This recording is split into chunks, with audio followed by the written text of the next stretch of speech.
Hello.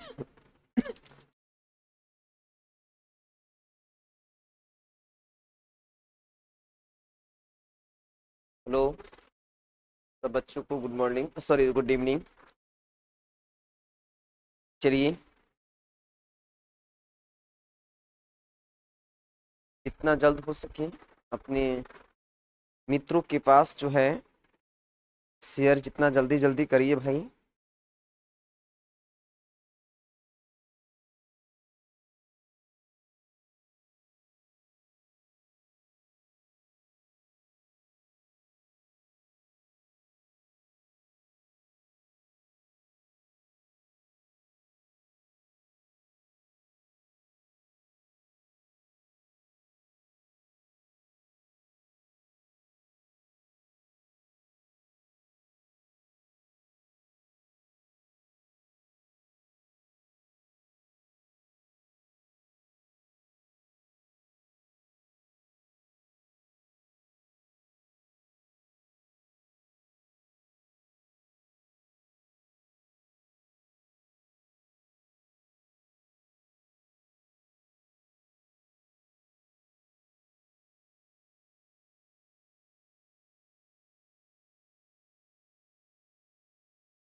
तो है, hello. चलिए, आज जो हम लोग बात करने वाले हैं क्लास 11th का जो चलेगा अभी क्लास तक का है ना। अभी क्लास किसका चलेगा? क्लास 11th का बाबू, आप देख सकते हैं वो क्लास 11th का भी बायोलॉजी हम लोग पढ़ाएंगे। और वो भी जगत किसका चलेगा? मुनीरा का, है ना। उसके पहले हम लोग बहुत ज़्यादा ऑब्जेक्टिव को क्लियर आउट किए थे, बहुत ज़्यादा ऑब्जेक्टिव जो है हम लोग एक्सप्लेन कर चुके। तो आज जो है चैप्टर्स हम लोग, आवाज़ जा रही है सभी को? सभी लोग बताएंगे आवाज़ जो जा रही है।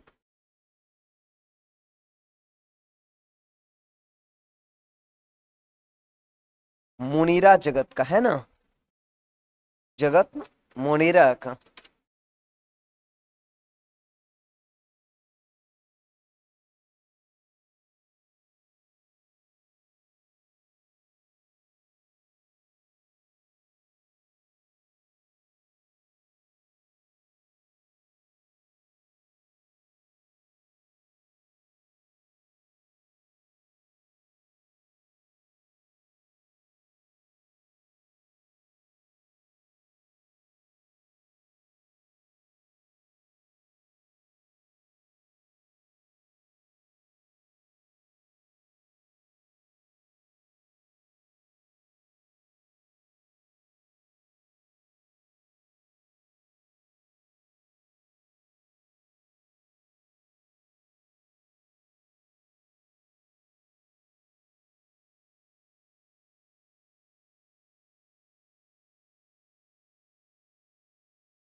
चलिए हम लोग मुनेरा पे बात करेंगे। 11th के लिए है क्लास 11th का बिहार बोर्ड, है ना। ये किंगडम ऑफ मुनेरा, मतलब इसको इंग्लिश में कहते हैं किंगडम ऑफ मुनेरा। मुनेरा, किंगडम ऑफ मुनेरा एक बायोलॉजी के तहत आता है। चैप्टर नंबर आपका 3 है ना। भाग आपका 5वां है बाबू, जिसमें हम लोग बहुत ज़्यादा ऑब्जेक्टिव को देखेंगे। ऑब्जेक्टिव एक्सप्लेन को ही हम लोग, और जितने भी 11th का बच्चे हैं उसमें आप ऐड हो जाइए, है ना। खास तौर पर किस बच्चे हैं, खास तौर पर 11th के बच्चे आप इसमें ऐड होंगे।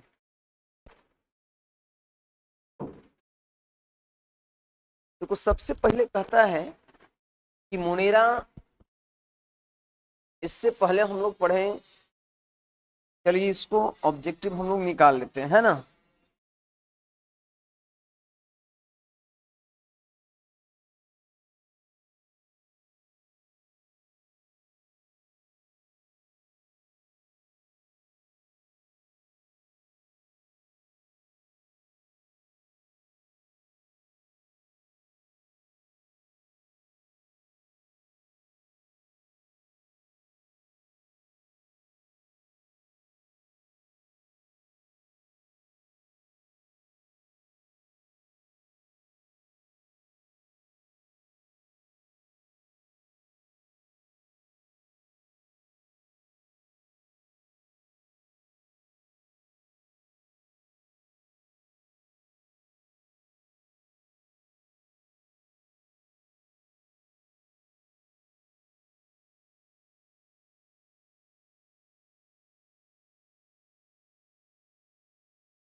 चलिए हेलो बच्चों, देखिए अगर आवाज़ सही जा रहा है तो आप एक बार इंडिकेट कीजिए, है ना। एक बार सब कुछ सही अगर है तो आप एक बार इंडिकेट करेंगे। इसमें हम फर्स्ट लेसन से ही आज ऑब्जेक्टिव एक्सप्लेन करना शुरू करेंगे। क्योंकि देखिए कुछ कुछ से बहुत सारा बुक्स हैं, मतलब बहुत सारा किताब है जो दूसरे कैटेगरी से मतलब अपना अपना चैप्टर का नाम फॉलो करता है। जैसे अभी जो लुसेंट का एक बुक्स है उसमें तीसरी चैप्टर का नाम लिखता है जगत मुनेरा। क्या लिखता है बाबा? जगत मुनेरा लिखता है। भलो बच्चों, हाँ बच्चों, तो आज हम उसी से चर्चा चलाने वाले हैं, खास तौर पर जगत मुनेरा से। लेकिन उससे पहले है कि हम 10% जो बच्चे छूटे हुए थे, जो बच्चा का मतलब क्या बोलते हैं उसको, ढंग से ऑब्जेक्टिव एक्सप्लेन नहीं हो पाया था, या क्लास जिनका छूटा हुआ है, ऑफलाइन हो या ऑनलाइन हो, है ना। क्योंकि हम फर्स्ट चैप्टर से ही ऑनलाइन शुरू किए हुए हैं, फर्स्ट चैप्टर से ही ऑनलाइन एक्सप्लेन कर रहे हैं ऑब्जेक्टिव को, सब्जेक्टिव भी बता रहे हैं। ऐसा नहीं है कि हम सिर्फ ऑब्जेक्टिव को ही फॉलो कर रहे हैं, वो सब्जेक्टिव का भी फॉलो किया जा रहा है। तो जिन बच्चों को छूट चुका है, जो बच्चा कहीं 11th नहीं पढ़ते, है ना, कहीं 11th नहीं पढ़ते हो, आराम से जुड़े और इनसे लाभ उठाए। जितना बन सकेगा मैं लाइव पहुंचाऊंगा, है ना। जितना बनता है उतना मैं लाभ पहुंचाने को तैयार हूं, ठीक है। चल देख, सबसे पहला ऑब्जेक्टिव प्रश्न बोलता है, ऑब्जेक्टिव क्या कह रहा है कि जैव विविधता जो है ना, जैव विविधता में सम्मिलित है, जैव विविधता में सम्मिलित है। कहने का मतलब है कि जैव विविधता के अंदर कौन कौन सा चीज सम्मिलित है। है ना। जैव विविधता के अंतर्गत कौन कौन सा जो चीज है वो सम्मिलित है। तो देखिए जमीनीय है, वैसा जीव जो जमीनी स्तर पर रहते हैं, है ना, वैसा जीव जो धरातल पर रहते हैं, जो धरती पर रहते हैं, उस तो वो धरती पर भी संभव है, इसमें भी बायोडाइवर्सिटी पाई जाती है। और जलीय जीव जो वैसा जीव जो जल में रहते हैं, और वैसे जीव जो पारिस्थितिक तंत्र के आधार पर, मतलब रहन सहन के आधार पर एक दूसरे से जो भिन्नता देखने को मिलता है, उसको भी कहा जाता है पारिस्थितिक जैव विविधता। कहने की तात्पर्य ये है कि देखिए जैव विविधता को तीन वर्गों में बांटा गया। जैव विविधता को तीन वर्गों में डिवाइड की गई थी। सबसे पहले जो डाइवर था,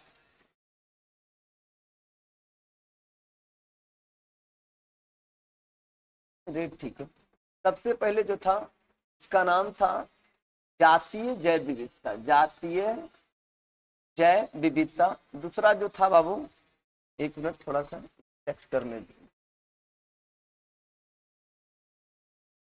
दूसरा जो था वो आनुवांशिक जैव विविधता था, आनुवांशिक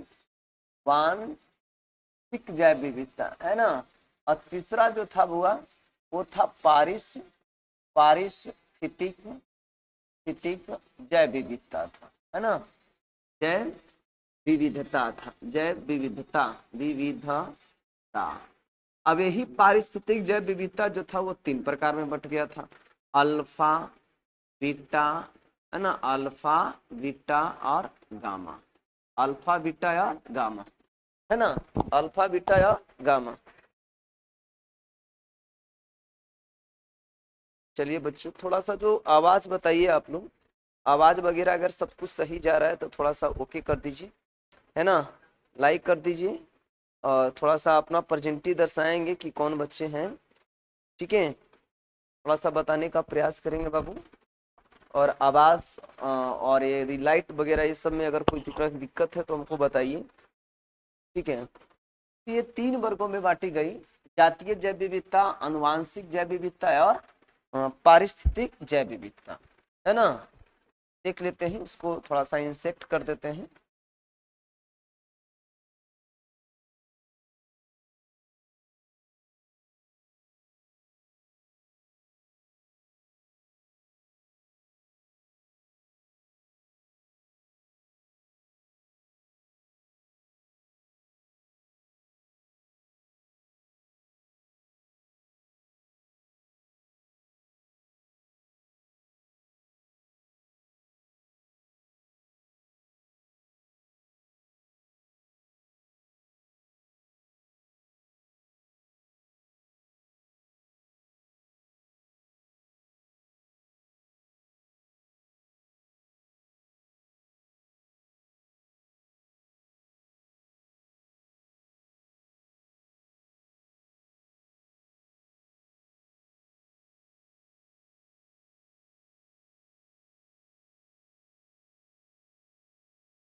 चलिए चलिए, तो हम क्या पढ़ रहे थे वो, कि वो दो प्रकार का होता है ना, कितने प्रकार का होता है, दो प्रकार का, मतलब जैव विविधता जो था, जैव विविधता जो था, विविधा जैव विविधता जो था वो तीन प्रकार का था।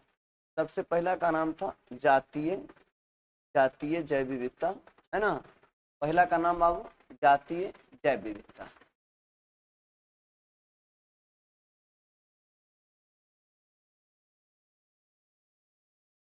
जैव विविधता तीन प्रकार का था। पहला का नाम था आपका क्या, जातीय जैव विविधता, जातीय जैव विविधता। दूसरा का नाम था अनुवांशिक अनुवांशिक जैव विविधता। और तीसरा का नाम था पारिस्थितिक जैव विविधता, है ना। जातीय जैव विविधता जो जाति के आधार पर एक दूसरे को बांटा गया है ना, जातीय जैव विविधता किसे कहेंगे, जो जाति के आधार पर एक दूसरे को डिवाइड की गई। और आनुवांशिक जैव विविधता को जो आनुवांशिक गुण के आधार पर बांटा गया। और पारिस्थितिक जैव विविधता जो रहन सहन के आधार पर बांटा गया, डिफरेंट पाया गया, तो उसको हम लोग पारिस्थितिक जैव विविधता कहेंगे। पारिस्थितिक जैव विविधता भी 3 प्रकार का होता है। कितने प्रकार का होता है? 3 प्रकार का। सबसे पहला का नाम है अल्फा, अल्फा, दूसरा बीटा, और तीसरा जो कि है गामा है। Alpha beta gamma, alpha beta gamma. Alpha beta gamma का मतलब होता है बुआ, अल्फा बीटा गामा का मतलब है, देखिए कहता है कि यदि कोई प्राणी जो है एक क्षेत्र में रहना पसंद करता है ना, कोई प्राणी जो है एक क्षेत्र में रहना पसंद करता है, एक ही स्टेज पे रहना पसंद करता है, तो उसको क्या कहेंगे? अल्फा। मतलब जो जल में हो वो जलीय जीव ही रहेगा, मतलब वो सिर्फ और सिर्फ अपना निवास स्थान कहाँ मानता है? जल में। तो जलीय जीव जो एक ही क्षेत्र में रहना पसंद करता है उसको अल्फा, जो 2 क्षेत्र में रहना पसंद करता है उसको बीटा, और जो सभी क्षेत्र में रहना पसंद करता है उसे क्या कहेंगे? गामा। तो आपका यहाँ फर्स्ट ऑफ ऑल क्वेश्चन क्या बोल रहा है कि जैव विविधता में सम्मिलित है। जैव विविधता में सम्मिलित जो है मेरे दोस्त, वहां कहता है कि जमीनीय या क्या कहता है, जलीय या पारिस्थितिक। तो ये आंसर आपका हो जाएगा तीनों। तब इसमें आंसर क्या हो जाएगा? तीनों। जमीनीय का मतलब जो जमीन पे रहता है, मैंने धरातल पर जो रहने वाला जीव है ना, वैसा जीव जो धरातल पर रहता है उसे क्या कहेंगे? जमीनीय जीव कहेंगे। जो जल में रहता है उसे जलीय जीव कहेंगे। और जो सभी स्थान पे पारिस्थितिक तंत्र में, जैसे आकाश हो, जंगल हो, पानी हो, ये सभी जगह पे रहते, स्थल हो, ये सभी जगह पे रहते तो उसको कहेंगे पारिस्थितिक जैव विविधता। तो देखिए इसमें आंसर क्या हो जाएगा आपका? सम्मिलित हो जाएगी, सभी लोग हो जाएंगे। ठीक है, क्या हो जाएगा बुआ? सभी हो जाएंगे। ठीक है, अब नेक्स्ट क्वेश्चन कहता है कि उभयचारियों की संख्या ज्यादा है चारियों की संख्या ज्यादा है पूर्वी घाट में कि पश्चिमी घाट में कि मैदानी क्षेत्र में कि रेगिस्तानी क्षेत्र में? तो आपको ध्यान में रखना चाहिए पश्चिमी घाट में है। पश्चिमी घाट में इसका आंसर बहुत हाईएस्ट है, अच्छा है। पारिस्थितिक विविधता में कौन कौन सम्मिलित है, मैंने अभी जस्ट आपका यहाँ बताया भैया। देखिए आपका जस्ट यहाँ आपका बताया है, कहता है कि पारिस्थितिक विविधता में कौन सम्मिलित है। तो अल्फा विविधता, बीटा है और गामा, इनमें से सभी होगा, तीनों आंसर हो जाएगा। तो जस्ट लाइक अब वहाँ पे बताया आपको। ठीक है, नेक्स्ट कहता है कि भूमंडल के सबसे बड़ा जैव विविधता वाला क्षेत्र कौन है। ये भूमंडल का सबसे बड़ा जो जैव विविधता वाला क्षेत्र है वो है अफ्रीका के जंगल। कौन है? अफ्रीका के जंगल है बुआ, अफ्रीका के जंगल माना जाता है। सॉरी, अमेजन का वर्षा वन, सॉरी सॉरी भैया, अमेजन का वर्षा वन माना जाता है। अमेजन का जो वर्षा वन है वो सबसे बड़ा जैव विविधता क्षेत्र मानी जाती है, अमेजन का वर्षा वन है ना, अमेजन का वर्षा वन। 5वां क्वेश्चन कहता है विश्व में कितने हॉट स्पॉट क्षेत्र पाए जाते हैं, है ना? 34। कितना पाया जाता है बुआ? 34 से है। विश्व में कितने हॉट स्पॉट क्षेत्र, मतलब कितने जो है संकटग्रस्त की बात करते हो या किस क्षेत्र को माने सुरक्षित संकटग्रस्त मानी जाती है, उसको सुरक्षित घोषित की गई है, वो 34 को जो है आपका हॉट स्पॉट क्षेत्र माना जाता है। भारत में पशु विहारों की संख्या कितनी होती है? भारत में पशु विहारों की संख्या कितना होता है?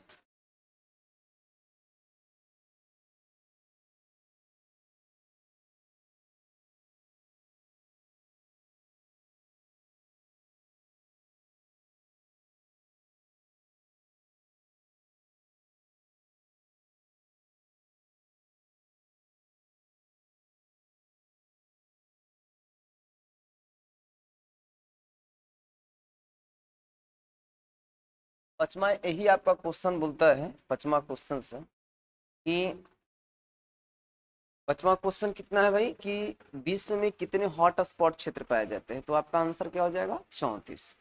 छठा जो क्वेश्चन कहता है भारत वर्ष में पशु विहारों की संख्या कितनी होती है? पशु, भारत में पशु विहारों की संख्या कितनी होती है?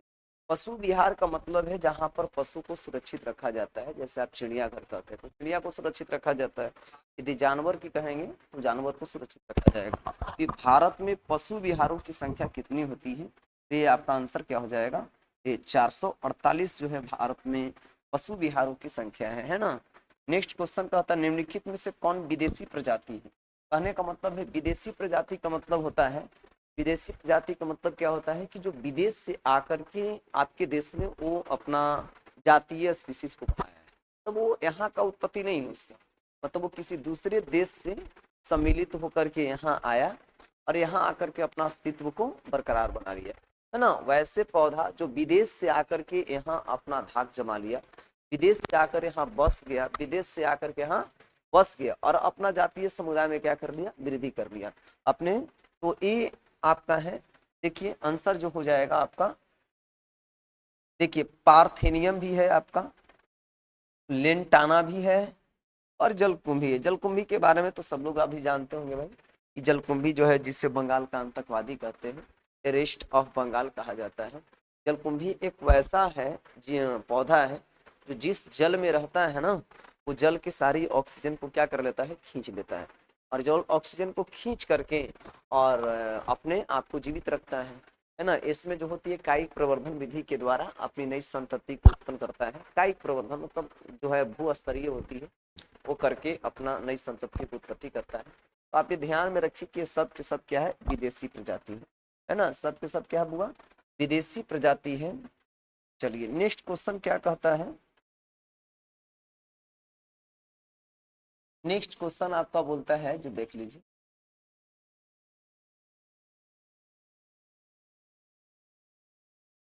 रेड डाटा बुक में सम्मिलित है ना, रेड डाटा बुक में सम्मिलित है। तो रेड डाटा बुक में कौन कौन सम्मिलित है भाई, तो रेड डाटा बुक होता है, पहले सबसे पहले समझिए कि रेड डाटा जो बुक है वो होता क्या है ना।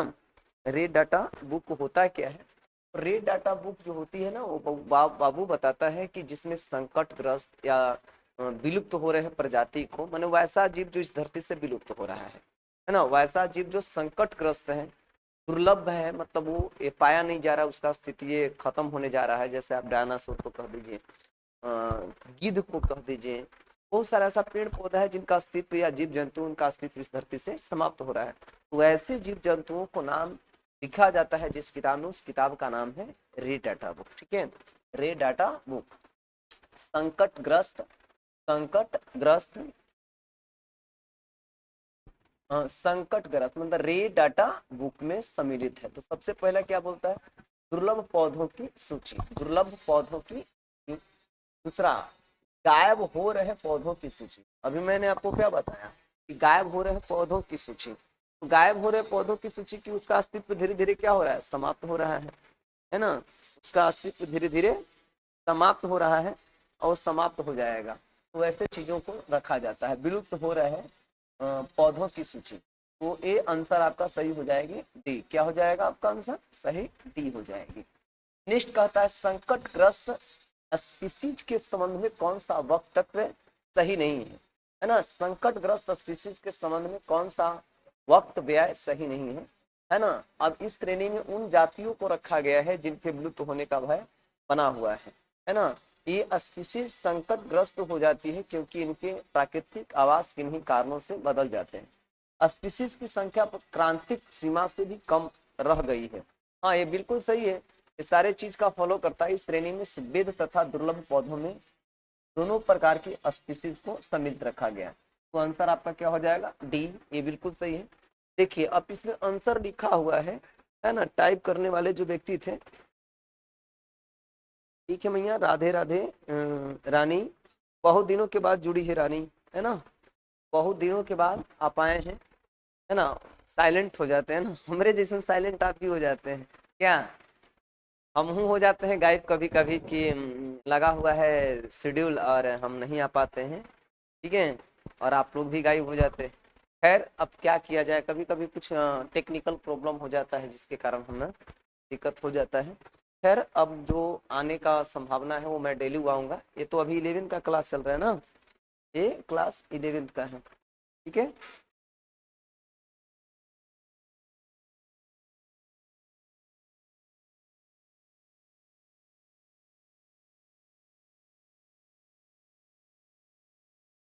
चलिए नेक्स्ट क्वेश्चन कहता है, देखिए अब सब लोग वहाँ पर देखिए,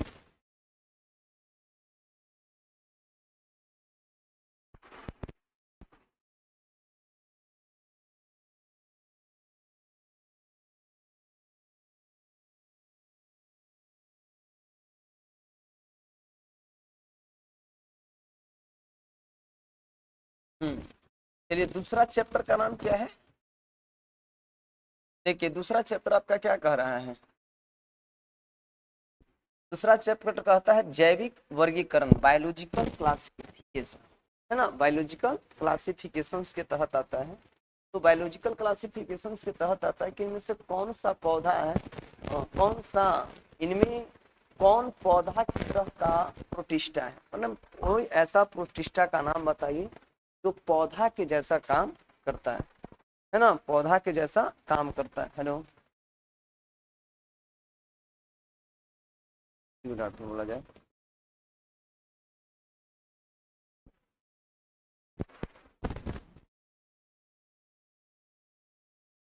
अभी तो क्लास स्टॉपेज हुआ, अभी क्या में क्लास, अभी एक आध महीना रुकी, ठीक है?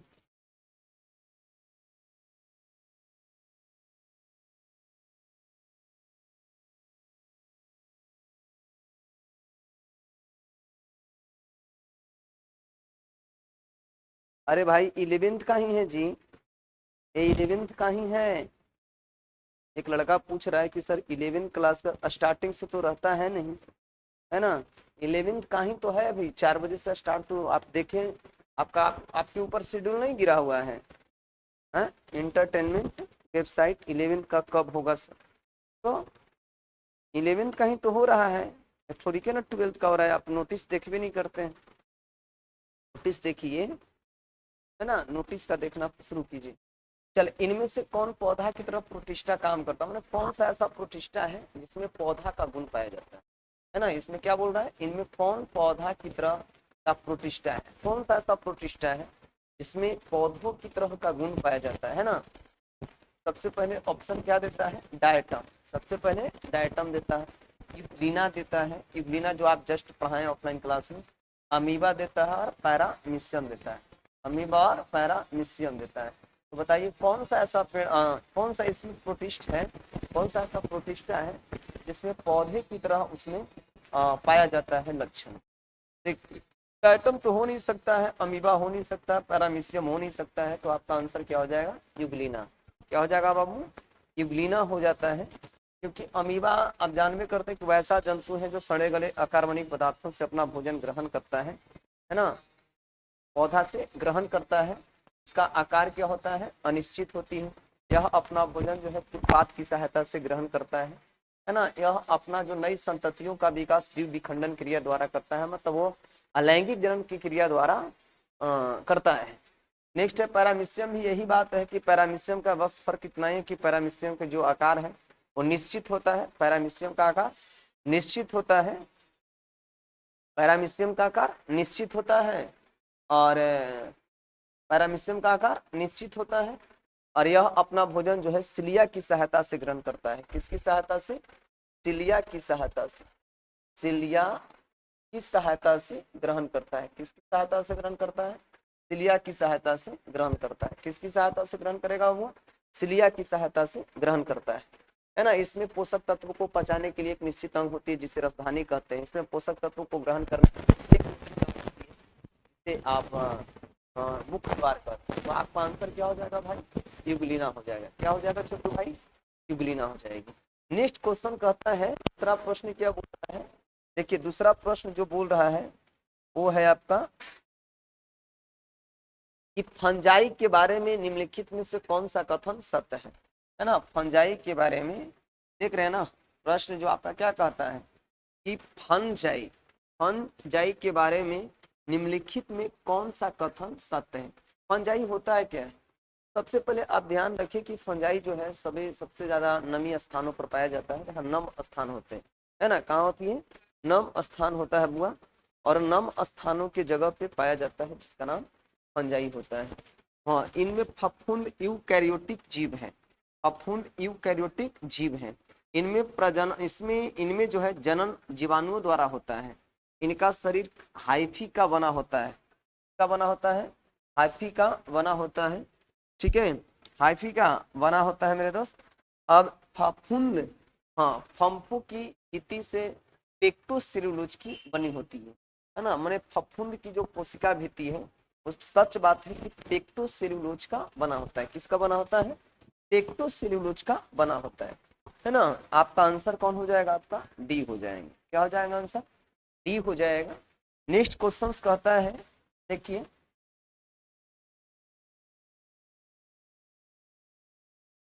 क्वेश्चन आप देख लीजिए बुआ। नेक्स्ट क्या कहता है, क्वेश्चन प्रश्न पूछता है कि आपसे द्विपद नाम पद्धति में निम्नलिखित में से दो शब्द कौन कौन से होते हैं, है ना। द्विपद नाम पद्धति मैंने आपको वर्गीकरण में बताया था। सर क्वेश्चन कहाँ क्वेश्चन कटा हुआ है भैया, तब आपका पूरा पूरा क्वेश्चन आ रहा है, कहाँ क्वेश्चन कटा हुआ है।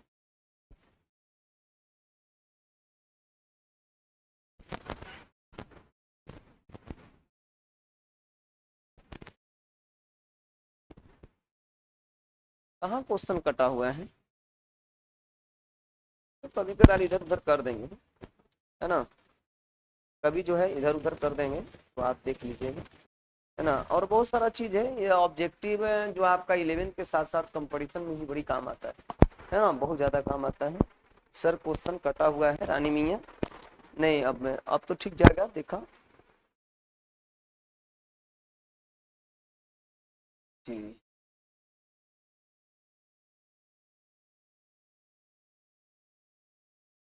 कहाँ, कल फोन नहीं किए थे आपके तो, हाँ 11:30 में गए थे, तो फोन किए तो नहीं रिसीव किया था हम, चला यार क्या लट के। अच्छा कोई बात नहीं, वो हिला हम फोन कर रहे थे कि मतलब हमको काटने नहीं ना आ रहा है ये नेपा से, तो कोचिंग तो आएंगे ना, कहते ना बैठिए, आज सिखा दीजिएगा ठीक है ना। अब तो मतलब शेड्यूल वगैरह लगाने आ गया। अब वो भी है कि कहाँ से डिलीट होगा, कैसे क्या होगा, तो पहले इसमें से उसमें नहीं भेजा जाता, तब सही है। हाँ थोड़ा सा बता दीजिएगा जी एन एफ से लॉट काटने के लिए, ठीक है। देखा तीसरा प्रश्न क्या बोलता है, अनशेड्यूल लगाए हुए हैं आप देखे हैं, सब बिरुआ जो जितना है ना लड़का उसके पास अति कर दीजिएगा, समझ गए।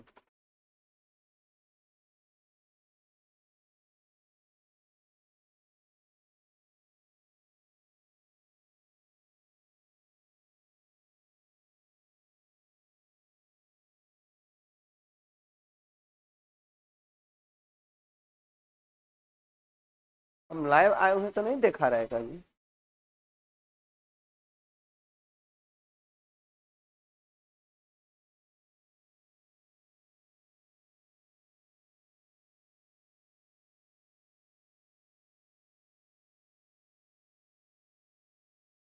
अभी आप कमिंग दिखा रहा है,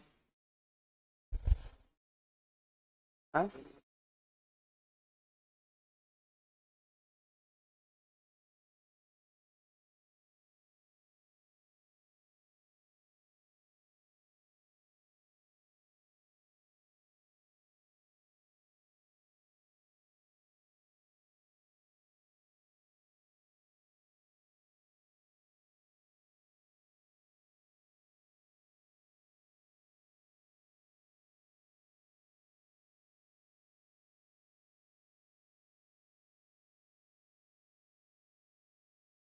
ठीक तो है।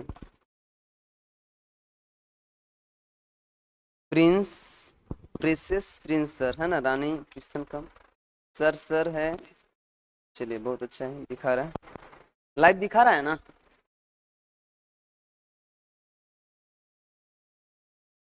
और उसको जो वाईफाई कनेक्टेड है ना उसको भी आउट कर दीजिए, वाईफाई जो है उसका पासवर्ड चेंज कर दीजिए, बहुत सारा लोग इधर पे कर रहा है। चलिए तीसरा प्रश्न जो आपका बोलता है छोटू, वो तीसरा प्रश्न क्या है कि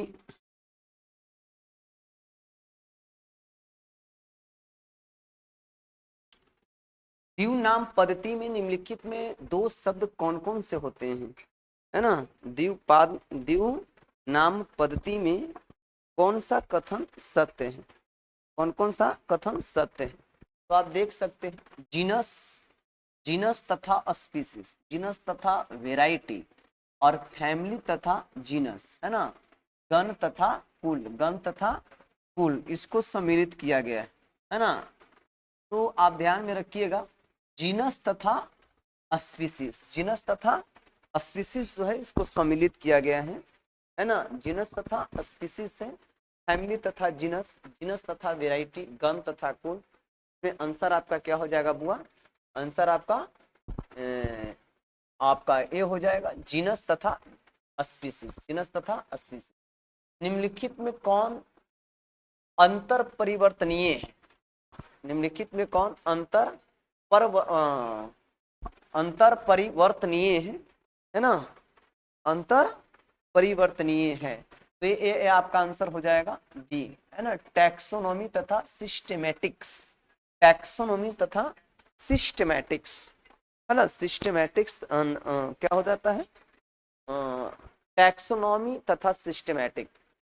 पांचवा क्वेश्चन बोल रहा है कि इनमें से किसे फादर ऑफ टैक्सोनॉमी कहा जाता है ना, फादर ऑफ टैक्सोनॉमी किसे कहा जाता है। हमने आपको बताया होगा, ठीक है, कि कैरोलस लिनियस को, कैरोलस लिनियस को, मतलब देखिए क्रांकिवेस्ट ये नहीं हो सकते, बेंथम नहीं हो सकते, हुकर नहीं होते हैं, तो लिनियस आपका आंसर सही है।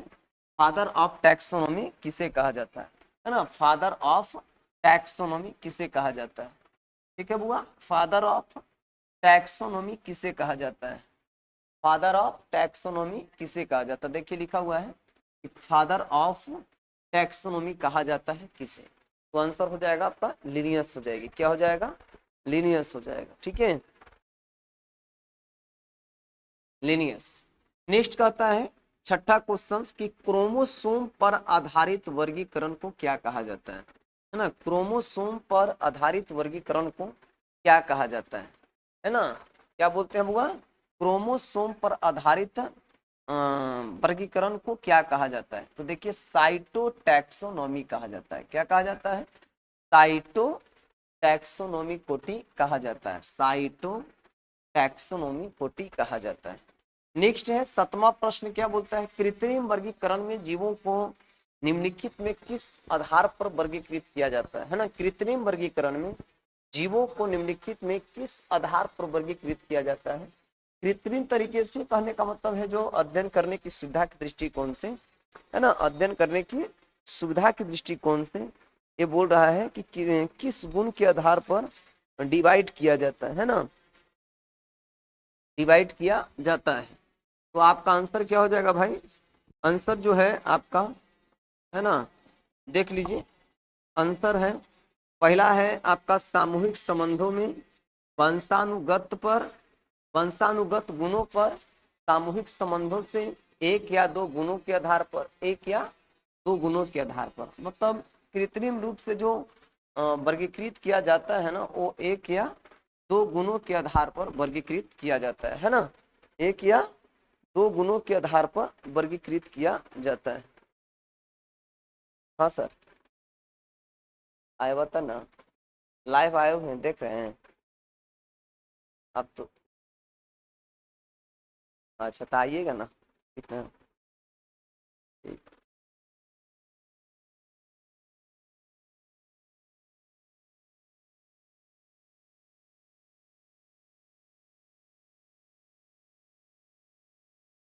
ठीक है, नेक्स्ट आठवां क्वेश्चन क्या कहता है कि निम्नलिखित में वर्गीकरण, निम्नलिखित में वर्गीकरण की किस पद्धति में सभी आकारकीय गुण, आकारकीय गुण, आकारकीय गुण का समावेश किया जाता है ना, समावेश किया जाता है। निम्नलिखित में से वर्गीकरण की किस पद्धति में सभी आकारकीय गुणों का समावेश किया जाता है, आपका कृत्रिम पद्धति में तो होगा नहीं, ये आंसर आपका क्या हो जाता है, बी आपका आंसर हो जाएगा अपने प्राकृतिक पद्धति में, किस पद्धति में, प्राकृतिक पद्धति में। 9 क्वेश्चन क्या बोलता है छोटू, स्पीसीज प्लैटेरम किसने लिखा था, स्पीसीज प्लैटेरम किसने लिखा था, थोड़ा सा देखिए, आपका क्वेश्चन गलती लिखा गया यहाँ पे, देखिए यहाँ पे 9 होगा, है ना, यहाँ पे बुआ 9 होगा। 9वां प्रश्न बोल रहा है कि स्पीसीज प्लैटेरम में किसने लिखा था? स्पीसीज प्लेटेरम किसने लिखा था, है ना? स्पीसीज प्लेटेरम किसने लिखा था? किसने लिखा था बुआ?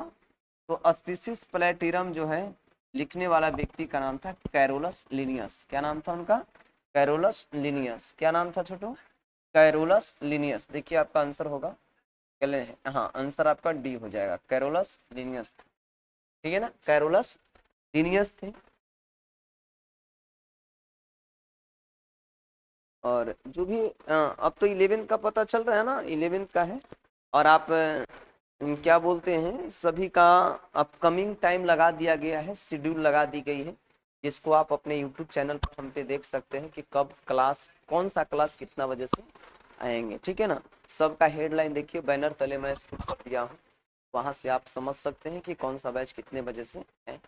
एक कंपटीशन का जो है सबसे लास्ट में मैंने रखा है ना, कंपटीशन का जो है सबसे लास्ट में मैंने रख दिया है छोटू, इसमें आप उसके हिसाब से अपना जुड़ जाइए। इसमें सभी बच्चे 11th का हैं, थोड़ा बताएंगे, सभी बच्चे 11th का हैं? सभी बच्चे 11th का हैं?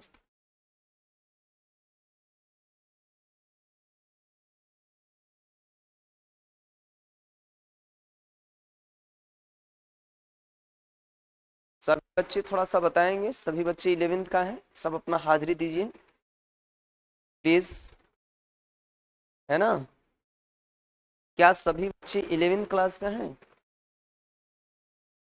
थोड़ा सा बताएंगे।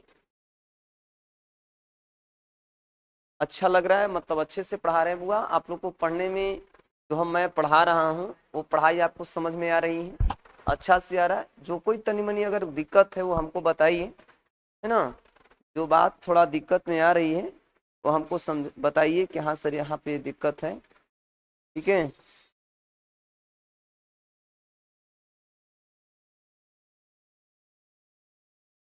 चलिए नेक्स्ट क्वेश्चन कहता है, 10वां क्वेश्चन क्या बोलता है कि जाति वृत्त किससे संबंधित है? जाति वृत्त किससे संबंधित है? जाति वृत्त किससे संबंधित है ना? जाति वृत्त किससे संबंधित है बुआ? जाति वृत्त किससे संबंधित है?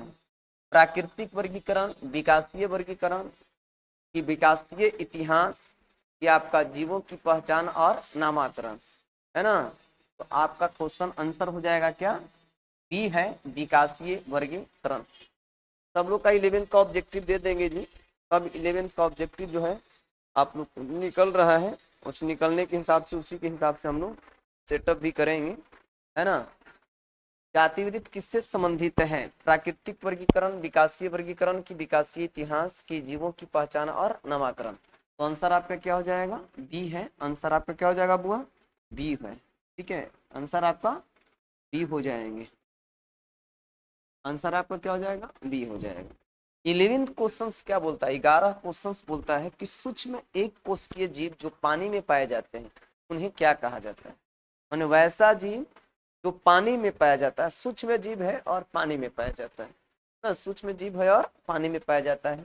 तो माइक्रोफाइटस है, बैक्टीरिया है, ये बैक्टीरिया भी पानी में पाया जाता है ना, बैक्टीरिया पानी में पाया जाता है। प्लैंकटन, इनमें से सभी, देखिए इनमें से आंसर जो है आपका यहाँ पर गलत दिया है बुआ, यहाँ पर जो है आंसर आपका गलत मिला हुआ है। ठीक है, यहाँ जो किताब में लिखा गया है वो आपका क्या बोलते हैं, क्वेश्चन आंसर गलत है। ठीक है, यहाँ पे ये आंसर नहीं होगा, बी नहीं होगा। ठीक है, यहाँ पे आंसर आपका बी नहीं होगा। देखिए इसमें जो टाइप मैंने करवाया था ना, वो टाइप उसी के हिसाब से, पहले मैं ऑनलाइन तो पढ़ाता नहीं था, तो मैंने आंसर साथ साथ में जैसे था वैसे दिया गया, तो ये आंसर गलत है। ठीक है ना, आप ध्यान में रखिए कि सूक्ष्म एक कोशिकीय जीव जो पानी में पाए जाते हैं उन्हें क्या कहते हैं, है ना? तो पानी में ओनली फोर जो पाया जाता है, देखिए बैक्टीरिया जो है पानी में ही पाया जाता है ना, माइक्रोफाइटस पानी में ही पाया जाता है, और प्लैंकटन,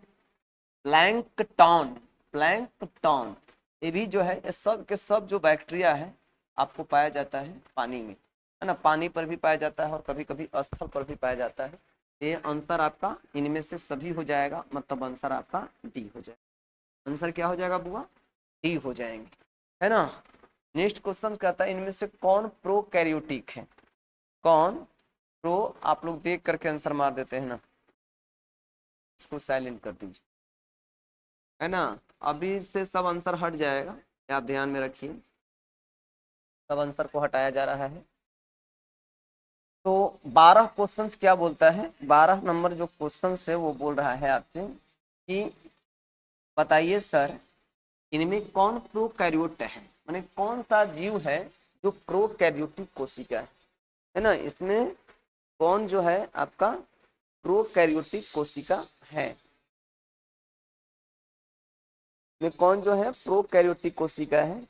थोड़ा सा सभी लोग लाइक दबा देंगे छोटू, और अभी तक आप नहीं बताए हैं कि आप किस क्लास के बच्चे हैं, और थोड़ा सा प्रयास कीजिए कि बता दीजिए, तो बताने से हम लोग को क्या मिलता है, थोड़ा सा सहूलियत मिल जाती है कि हाँ इसमें क्लास के बच्चे जुड़े हुए हैं, और है ना।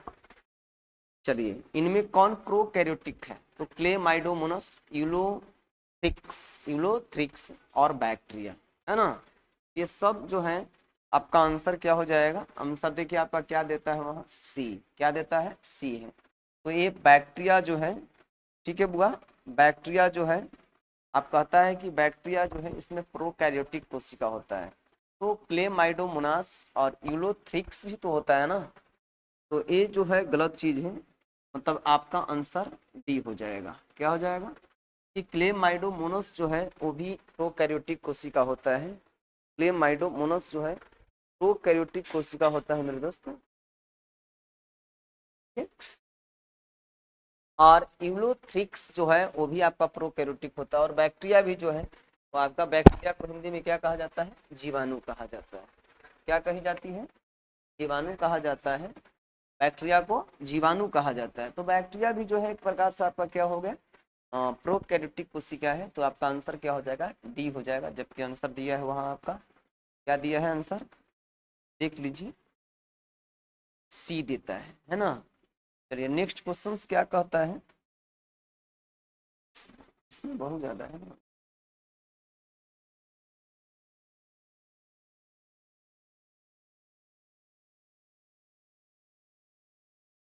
हाँ, 30।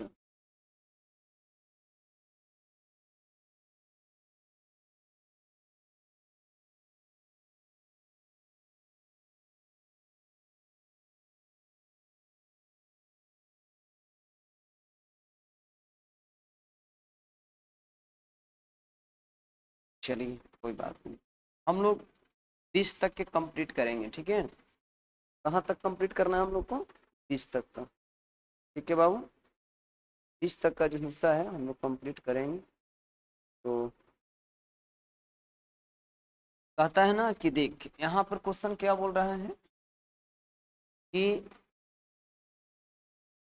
व्हिटकर के 5 किंगडम वर्गीकरण में यूकैरियोट्स को इनमें किस वर्ग में रखा गया है ना, किस वर्ग में रखा गया है। तो सभी 5 किंगडम में, 5 में 4 किंगडम में, 5 में 3 किंगडम में, 5 में 2 किंगडम में, आंसर आपका हो जाएगा बी हो जाएंगे, क्या हो जाएगा, बी।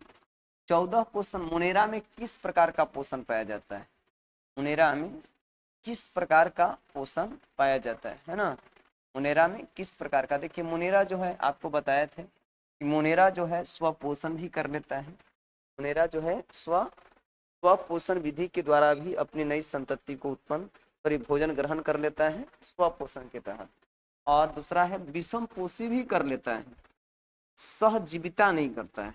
ये आपका आंसर आपका डी हो जाएगा, आंसर क्या हो जाएगा, डी हो जाएंगे। 15 नंबर क्वेश्चन कहता है किंगडम प्रोटिस्टा में किसे सम्मिलित किया गया है, किंगडम प्रोटिस्टा में किसे सम्मिलित किया गया है ना। तो कीमो ऑटोट्रॉफस ये भी आपका सम्मिलित है, न्यूट्रो ऑटोट्रॉफस ये भी सम्मिलित है, कीमो हेट्रोट्रॉफस ट्रॉफस ये भी सम्मिलित है, तो आंसर आपका डी हो जाएगा, क्या हो जाएगा पूरा, डी आंसर हो जाएगा।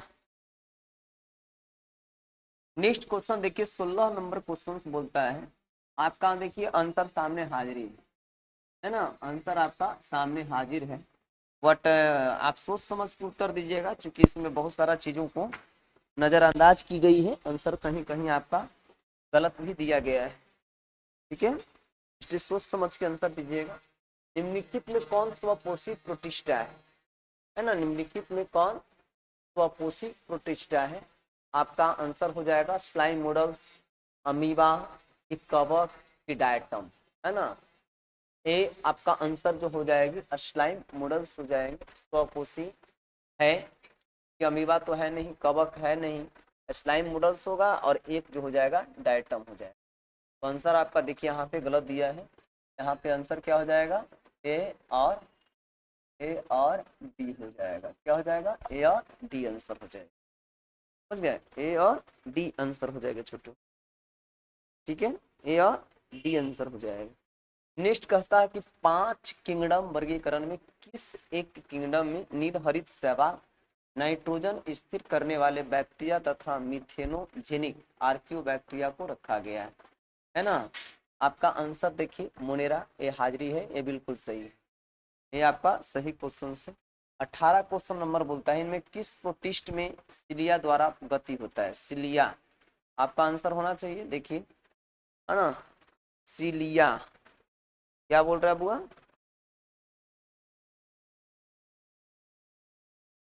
मैंने कहिए कि इसमें किस प्रोटिस्टा में सिलिया द्वारा गति होता है?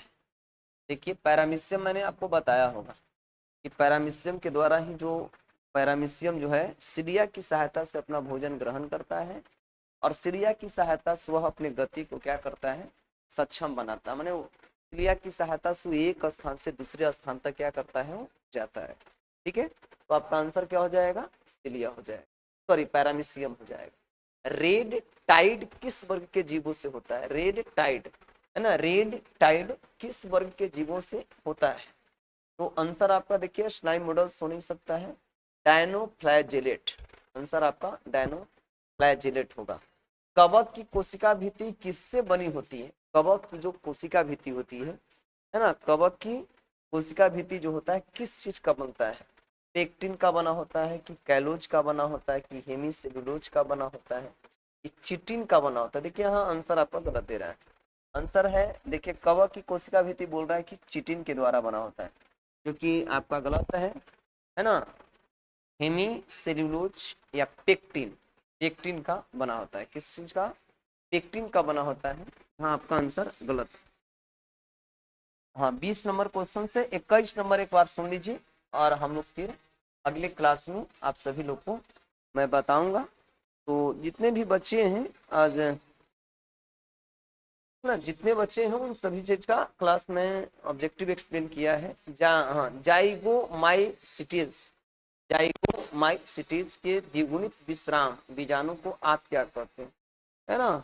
एक कोनिडियो अस्पोर, कोनिडियो अस्पोर कहा जाता है, कोनिडियो अस्पोर कहा जाता है। ठीक है, कोनिडियो अस्पोर कहा जाता है। तो अब हम लोग देखते हैं, चलिए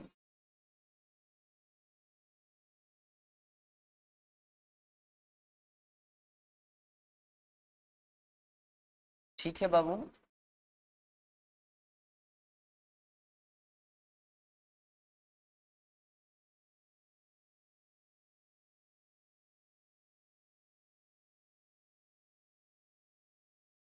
देखिए मैं आप सभी को जानकारी दे देना चाहूंगा कि अगला क्लास जो है सबसे पहले हम लोग पढ़ेंगे, किस चीज का पढ़ना है भाई? तो अगला क्लास हम सब पढ़ना है बाबू, इसका नाम है ट्वेल्थ, है ना, ट्वेल्थ ही है ना, क्या कर रहा हूँ। हाँ तो देखो ट्वेल्थ का, सॉरी टेंथ का है। तो टेंथ का भी जितने बच्चे हैं तो सभी लोग को बता दीजिएगा कि टेंथ का मैं all subject free of cost पढ़ा रहा हूँ यूट्यूब पर। वो अपने टाइम के हिसाब से अपना बच्चे जुड़ जाएंगे, है ना। अभी मैं आप सभी से विदा लूँगा, और बता कर जाइए कि आपका क्लास कैसा लगा। आप लोग बताइएगा कि आप लोग को क्लास कैसा लगा है बाबू, है ना। आप लोग को क्लास कैसा लगा, और प्रतिदिन 4 बजे से आप लोग जुड़िए। जो भी 11th का बच्चा है वो सब 4 बजे से आप लोग हाजिरी लगाइए। मैं प्रतिदिन, है ना, ऑब्जेक्टिव जो है एक्सप्लेन करूँगा, और थोड़ा सा और धीरे धीरे एक्सपीरियंस हो जाएंगे। देखिए मतलब ऑफलाइन तो काफ़ी दिनों से मैंने पढ़ाया है, लेकिन ऑनलाइन जो है आज ये चलेगा नहीं जी, मतलब ये जो है आपका भाग 2 चलेगा, भाग 2 चलेगा, चूंकि 1 में पढ़ा दिया है, ठीक है, 1 में पढ़ा दिया। तो आप सभी बच्चों को बताइएगा, अपने जो जितने भाई बहन होंगे उन सभी चीज उन लोगों को बताइए कि हाँ मतलब क्लास 10th का भी क्लास 12th का भी वो बच्चे वहाँ पे चलना है, ठीक है।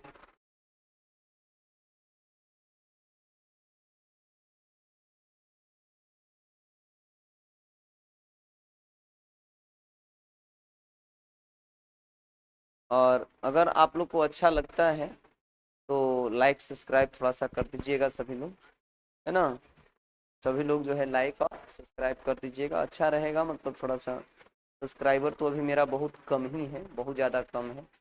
इसलिए कम होने का वजह है, देखिए हम सभी को बैच में बोलते ही नहीं है, इधर उधर जो हम लोग का ये नहीं करता, हमको इच्छा लगता है कि जो बच्चा अपने समझे और अपने समझ करके उस चीज़ को एक्सेप्ट करे वहीं मैं चर्चा चलाऊंगा, अन्यथा ऐसे कहने से अच्छा नहीं है, ठीक है। ठीक है तो बच्चों आज हमको विदा दीजिए, मैं मिलते हैं सिर्फ कल, है ना, कल फिर हम आप लोग से मिलेंगे, ठीक है, कल पुनः हम आप लोग से मिल पाएंगे।